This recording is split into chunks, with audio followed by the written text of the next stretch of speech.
Mahesh Manjrekar sir आहेत. पण ते बेसिकली कोकणातलेच आहेत. हा ते पण आहे. म्हणजे नाही आहेत ते. सुबोध भावे, नंतर सिद्धार्थ जाधव पण काय आपलं कोकणातलंच म्हणायचं त्याला. असं प्रियदर्शन जाधव. आता आम्ही जातोय तेव्हा कळेलच त्याचं काय आहे ते. 2:22 हा ते तुमचा आता दौरा कुठे आहे? तिथे कोकणातच आहेत. हा मे महिन्यात सूर्याची पिल्लेचा दौरा आहे. आपलं एप्रिलमध्ये सूर्याची पिल्लेचा दौरा आहे गोवा कोकण. आणि लगेच मे महिन्यामध्ये 2:22 आहे परत कोकण गोवा. मला सांग, लहानपणी तू आई बाप्पांसोबत आपण बाहेर जातो जेवणासाठी, आपले स्पेशल हॉटेल्स ठरलेले असतात. असे नॉनव्हेजसाठीचे अड्डे आहेत का तुमचे कोणते जे आठवत आहेत तुला, की तिथे खास तुम्ही अमुक अमुक एक गोष्ट खायला जायचात? मी आधी तर लहानपणापासून इतका म्हणजे काय म्हणायचं त्याला, की मी तर अनेक वेळ फक्त जाऊन तिकडे इडली सांबार वगैरेच खायचो किंवा डोसा खायचो. काय मला ते काय कळायचं नाही काय आहे ते वगैरे. मी कितीतरी वर्ष करत होतो. मी कितीतरी वर्ष कोल्हापूरला काही समारंभासाठी किंवा वेकेशनसाठी, म्हणजे आई तिकडची आहे मिरजेची, जायचो मी.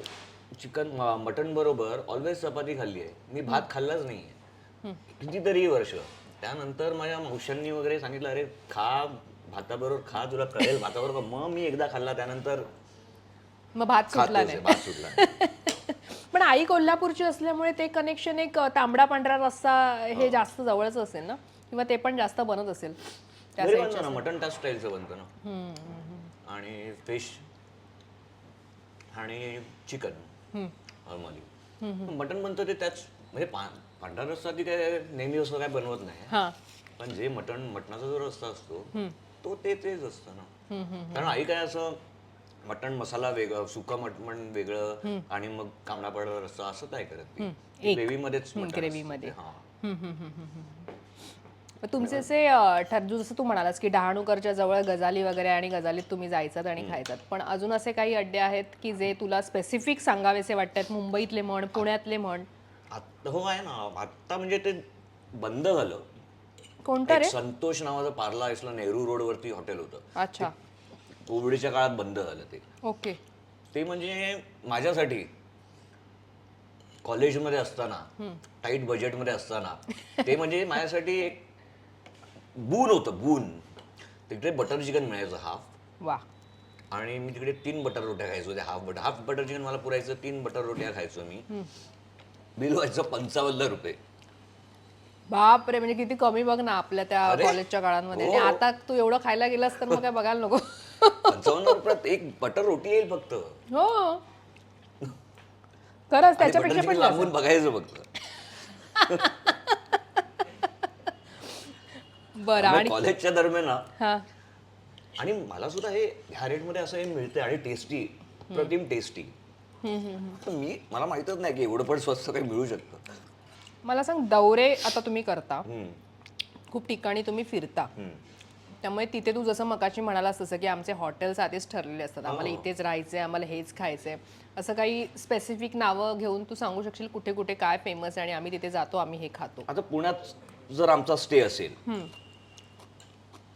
तर मग दुपारी गुडलक, रात्री मानस सातारा, किंवा NIPR बॅरोमीटर पण पुण्यामध्ये आहे, ते चांगलं आहे. कारण बाकी एरियाज आम्ही एक्सप्लोर नाही करत. आम्ही त्या प्रभात रोड आणि डेक्कनच्या एरियामध्येच असतो. त्यामुळे तिथले आहे व्हेज थाळी श्रेयसची, किंवा आशा डायनिंग हॉल, दुर्वांकूर.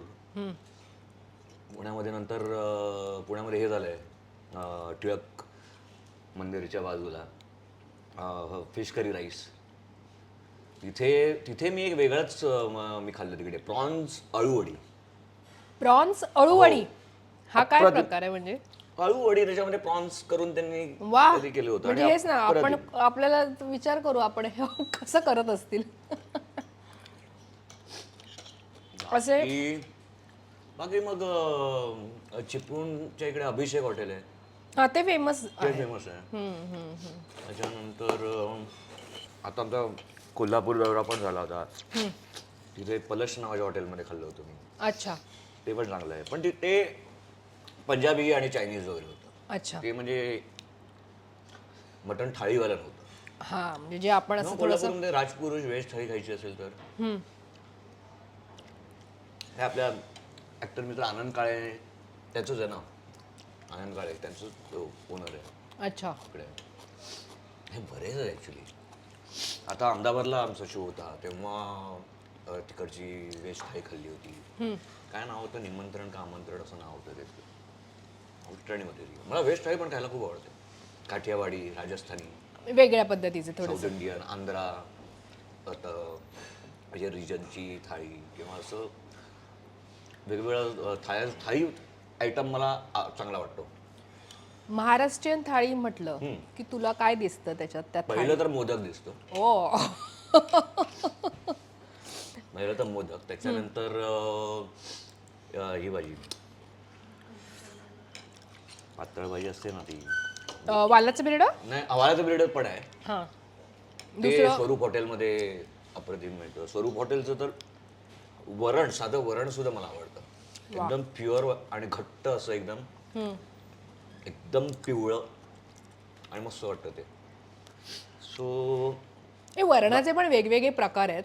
म्हणजे फोडणीवालं वरण, विदाऊट फोडणीवालं वरण, वाटपाचं वरण, वेगवेगळे प्रकार आहेत. तुला नॉर्मली वरणात जो व्हेजचा आपण विचार केला तर कुठल्या पद्धतीचं वरण आवडतं जास्त तुला, की स्पेसिफिक तू घरी पण आईला सांगतोस की हे असं बनव आजचं वरण मी मला घरी येतं? आता रिसेंटली हे खूप आवडतं आहे वरण. त्याच्यात शेवग्याच्या शेंगा टाकलेल्या असतात. ती जी आंबट वरण म्हणतं हा. ते सध्या करंट फेवरेट आहे. पण मला नॉर्मल मी वरण भात आणि बोंबील पण खातो घरी असताना. वा, तो एक वेगळा आनंद आहे ना, मस्त लागतं. वरण भात आणि बोंबील. मग गोव्याहून पिकल्स आणलेले आहेत, प्रॉन्सचे वगैरे काय काय, ओ. ते मिक्स करून खातो. बोंबीलचे पिकल्स आहेत, प्रॉन्स, धमाल. आता तुम्ही नाटकाचे दौरे करता त्यामुळे तुम्हाला बऱ्याचदा समजा प्रयोग आहे, प्रयोगाच्या आणि प्रयोग कधी कधी उशिराचे पण असतात, कधी कधी तुम्हाला जेवून पण ते करायचे असतात, असं पण असेल. त्यावेळेला तुझं बेसिकली तू जेवणात काय खाणं पसंत करतोस? हलकं ठेवायचंय बाबा, आता 3 तास आपल्याला रंगभूमीवर उभं राहायचंय आणि काम करायचंय. मला नाही फॉलो होत. तुडुंब जेवून प्रयोग करू शकतोस तू? तो मला काही प्रॉब्लेम नाहीये. कारण मी तुला सांगतो एक फनी किस्सा. परफेक्ट मर्डरचा माझा पहिला प्रयोग होता नागपूरला. आम्ही सगळे गेलो 1 वाजता सावजी मटण खायला. 4चा प्रयोग आहे माझा. दुपारी 1 वाजता दुपारी 4चा प्रयोग आहे. आम्ही दुपारी 1 वाजता जेवायला गेलो तिकडे. आणि एक साधारण मी 5-6 दिवसाचा तालमीत तयार झालेला वगैरे असं तो शो करायचा आहे असं सगळं आहे. ते जनरली टेन्शनमध्ये असेल ना कोणतरी किंवा काय त्याला अँझायटी लेवल हाय असेल त्याची किंवा, पण ते मटण मला एवढं आवडलं सावजी. आणि असं गरमागरम फुलके येत होते, म्हणजे संपायच्या आत आला. सो मी 15 फुलके खाल्ले असतील आणि मग बिर्याणी थोडीशी. नंतर गेल्या झालो अरे पहिला सोबत कोण होतं पण हे बघायला तुझे टीम पुष्कर श्रोत्री, विजय किंकरे सर, सुबोध पंडे, नंतर श्वेता पेंडसे. कोणी जोक नाही मारला काय? पुष्कर काय बोलला नाही? अरे मीच बोलवतो, अरे माझं काय चाललंय, अरे प्रयोग आहे ना 4चा आहे प्रयोग, बोलो आता काय करू मी, आता भूक लागली आहे मला. बापरे, म्हणजे 15 फुलके खाऊन तू रंगभूमीवर एवढा 2-2.5 तास उभा राहिलास, हे खरं तर मेन आहे. झोप वगैरे नाही आली एखाद्या डायलॉगला? बाबा लागते, तंद्री लागते आपल्याला. मी नाटकात आहेच ना, मला म्हणजे एक्झिट आहे किंवा काय खूप वेळ आहे असं मला नाहीच आहे. त्यामुळे मी अलर्टच राहावं लागतं मला आणि फोकस्डच राहावं लागतं. पण तो विचारही येत नाही. एकदा शो सुरू झाला ना, तुम्हाला किती ताप आहे, 104 ताप आहे काय तुम्हाला कळत नाही, तुम्हाला सर्दी खोकला झाला हे तुम्हाला कळत नाही, तुम्हाला काय पित्त झालंय ते तुम्हाला एकदा सुरू झालं की कळत नाही. ते आहे, ते थिएटरचं आणि त्या प्रोसेसचं ते आहे. बरोबर. आम्ही सांगलीला गेलो आणि कधी कधी तर मी 3 प्रयोग सुद्धा केलेले आहेत ना बऱ्याचदा. अच्छा. आणि 2 वेगवेगळ्या नाटकांचे पण केलेले आहेत. 3 वेगवेगळ्या नाटकांचे पण केलेले आहेत 3 प्रयोग. त्यामुळे हे सगळं खूप. आणि त्यावेळेस मी किती, आता नाटक चालतंय मला तर ऑन अन ॲव्हरेज जर 3 प्रयोग मी केले तर एका दिवशी मी 1,500 प्रेक्षकांना एंटरटेन करतो. बरोबर. त्यांना खुश करतो, त्यांचे गेलेले हॅपी फेसेस रात्री काहीच, त्यामुळे टायर्डनेस वगैरे काहीच नसतो, तेवढे खुश होऊन भेटतात. म्हणजे हे किती फॅसिनेटिंग आहे, थ्रिलिंग आहे आणि चॅलेंजिंग पण आहे. 3 वेगवेगळ्या नाटकांचे 3 प्रयोग करणं, बरोबर. त्या ठिकाणी पोचणं घाईघाईत वगैरे, हे सगळं आहे. पण ते सगळं सॅटिस्फॅक्शन क्रिएटिव्ह खूपच मिळतं ना.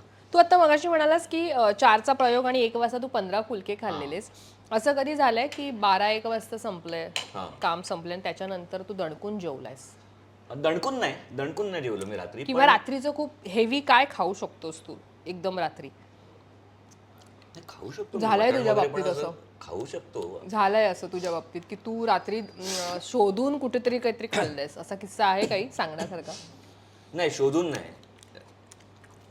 एवढं मी नाही करणार रात्री, कारण प्रयोग संपायला 1-1:30 होतो. मग तिकडे जे असतं थोडासा डाळ भात काही तेच खाल्लं. हा, तेच. पण असं एवढं हे नाही की काय काय ना बघ बाबा आत्ता आपण इकडे आलोय की आपल्याला हे खायचंय, आपल्याला हे भले किती वेळ लागला तरी चालेल पण आपल्याला हे खायचंय. एक ठाण्यामध्ये एक हॉटेल आहे, बबन पाया पाव नावाचं. हा.